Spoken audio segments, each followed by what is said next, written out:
आज की वीडियो में हम लोग सीखने वाले हैं पार्ट ऑफ कंप्यूटर।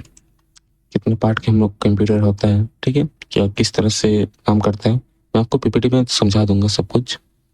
तो नए हैं तो चैनल को सब्सक्राइब कीजिए और हमारे इंस्टाग्राम पेज में फॉलो कीजिए, ठीक है। SCS चैनल जिसे सर्च मारेंगे तो हम लोग का ये पेज आ जाएगा। ओके, तो चलिए चलते हैं पीपीटी में। पीपीटी में चलने के बाद आपको मैं बताता हूँ। तो ये आप लोगों को मालूम होगा, हम लोग का बेसिक कंप्यूटर कोर्स चल रहा है। ये फंडामेंटल चैप्टर सब है, तो इसको सबसे पहले आप लोगों को पूरा करना पड़ेगा। उसके बाद ही आप लोग आगे का समझ पाएंगे। आप लोग नोट कर सकते हैं इसको। तो सबसे पहले आता है हम लोग का part of computer. Part of computer, computer को दो मुख्य भागों में बांटा गया है, एक सॉफ्टवेयर और एक हार्डवेयर। सॉफ्टवेयर वह चीज़ होता है जिसमें आप लोग का कोडिंग के द्वारा बनाया जाता है, और हार्डवेयर वह चीज़ होता है इसको भी आप लोग, जैसे आप लोग का होता आईसी सबको आप हार्डवेयर मतलब सॉफ्टवेयर से ही डिजाइन किया जाता है कि किस किस तरह से बाद में वो काम करेगा। इसके बारे में मैं आपको विस्तार में बाद में बताऊंगा, इसके लिए टेंशन ना लीजिए। तो इसके बाद देखते हैं जो हम लोग का भी मुख्य जो भूमिका निभाने वाला पार्ट सब है उसके बारे में। आज हम हार्डवेयर के बारे में बात करेंगे। इस कंप्यूटर के भौतिक भाग माना जाता है जिसे हम छू सकते हैं या देख सकते हैं, ठीक है। आइए कंप्यूटर के कुछ मुख्य हार्डवेयर घटक के बारे में जानते हैं। जो सबसे पहला है सीपीयू, ठीक है। तो सीपीयू क्या चीज़ है? एक कंप्यूटर का मुख्य, एक कंप्यूटर का मतलब इसको दिमाग में माना जाता है। ये निर्देशों के अनुसार प्रोसेसिंग करता है और उसके बाद आपको गणना करके डिस्प्ले कराता है। इसे हम लोग मस्तिष्क माना जाता है, ठीक है, दिमाग माना जाता है। इसके बाद आता है आप लोग का मदरबोर्ड। मदरबोर्ड क्या चीज़ है?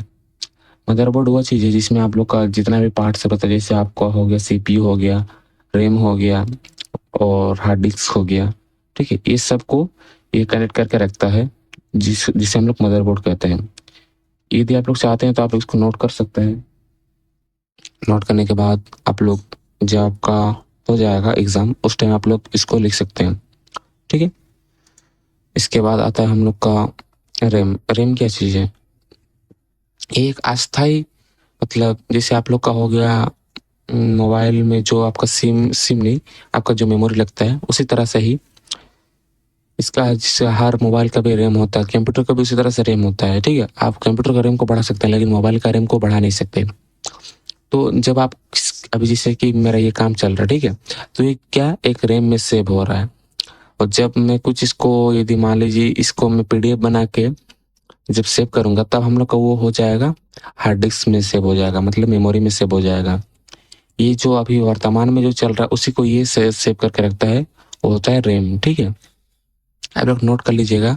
तो कंप्यूटर द्वारा वर्तमान में उपयोग किए जा रहा डेटा और निर्देशों को संग्रहित करता है, उसे हम लोग कहते हैं रैम, ठीक है।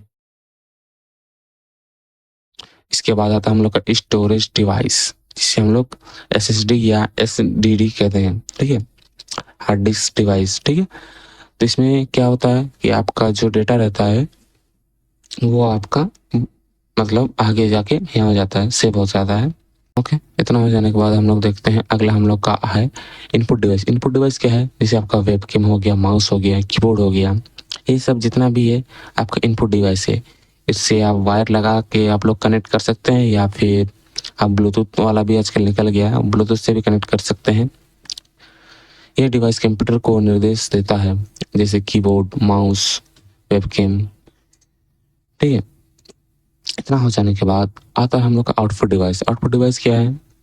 ये ये डिवाइस कंप्यूटर द्वारा संशोधित जानकारी को प्रदर्शन करता है, जैसे कि मान लीजिए आपका मॉनिटर हो गया, प्रिंटर हो गया, स्पीकर हो गया। यदि कुछ भी आप इनपुट डालेंगे वो आपको बाद में प्रोसेस करके आपको मॉनिटर में, या यदि आप लोग प्रिंट आउट निकाल चाहते तो प्रिंटर में, यदि आप गाना सुन रहे तो आपको स्पीकर में आउटपुट प्रदान करता है। ओके, तो इतना ही था।